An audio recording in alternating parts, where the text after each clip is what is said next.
یہ میرے ذہن میں اکثر ایک بات آتی ہے کہ قرآن مجید غالباً جتنے ایک میں نے اسٹڈی کی اس میں اس کے مطابق واحد کتاب ہے جس میں اللہ تعالیٰ کے متکلم سیغے سے انسان سے مخاطب ہوا ہے۔ غالباً اگر میں زبور دیکھوں یا بائبل دیکھوں تو اس میں ایک تھرڈ پرسن یا ایک نریٹر جو کوئی رپورٹنگ کر رہا ہے اس طرح کا کوئی ہے، شاید ہو کوئی واحد متکلم، لیکن سوال میرا یہ ہے کہ واحد متکلم جب اللہ تعالیٰ بطور انسان سے مخاطب ہو رہا ہے تو اس کے علاوہ کہیں مذہبی لٹریچر میں کسی ہستی نے واحد متکلم کے طور پر انسان کو مخاطب کیا؟ اس کے بارے میں کوئی چیز حتمی طور پر تو نہیں کہی جا سکتی، کیونکہ انبیاء کے صحائف نازل ہوتے رہے ہیں۔ اس وقت بھی اگر آپ بائبل میں دیکھیں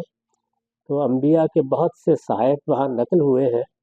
لیکن وہ زیادہ تر پیغمبروں کی زبان ہی سے تنبیہ کرتے ہیں۔ تورات کا انداز بھی اسی طرح کا ہے۔ زبور تو مناجاتیں اور دعائیں ہیں، اس لحاظ سے وہ بندے کی طرف سے اللہ کی بارگاہ میں اپنی عرضداشت پیش کرنے کی صورت اختیار کر گئی ہے۔ ویدوں میں بھی کم و بیش یہی صورتحال ہے، جہاں اللہ تعالیٰ نے باقاعدہ لوگوں کو خطاب کیا ہے وہ قرآن مجید ہی ہے، اور اس کی وجہ بالکل واضح ہے۔ وہ یہ ہے کہ قرآن مجید جس پیغمبر پر نازل کیا گیا ہے اس کے ساتھ نبوت ختم ہو گئی ہے۔ میں نے ابھی حال میں ایک مضمون لکھا ہے عالمی دعوت کے عنوان سے، اس میں نے بتایا ہے کہ قرآن کتاب بھی ہے، یعنی اس مفہوم میں کتاب کہ وہ اللہ کی شریعت بھی بیان کر رہی ہے اور حکمت بھی،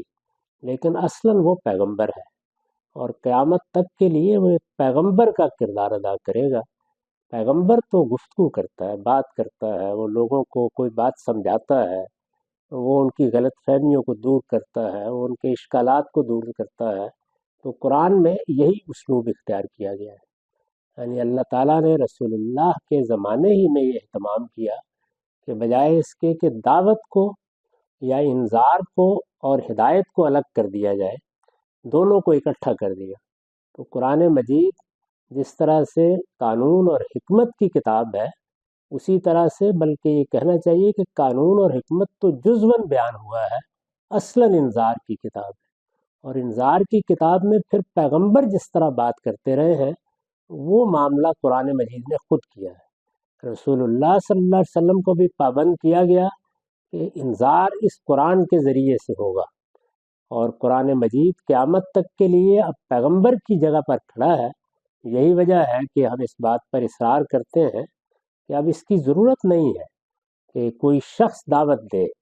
آپ لوگوں کو دعوت پہنچانا چاہتے ہیں تو اللہ کی کتاب پڑھنے کی صورت میں یا سننے کی صورت میں ان تک پہنچا دیجئے۔ اگر اللہ تعالیٰ نے ان کو ہدایت دینی ہے تو وہ دے دے گا، اور اگر یہ ان کے مقدر میں نہیں ہے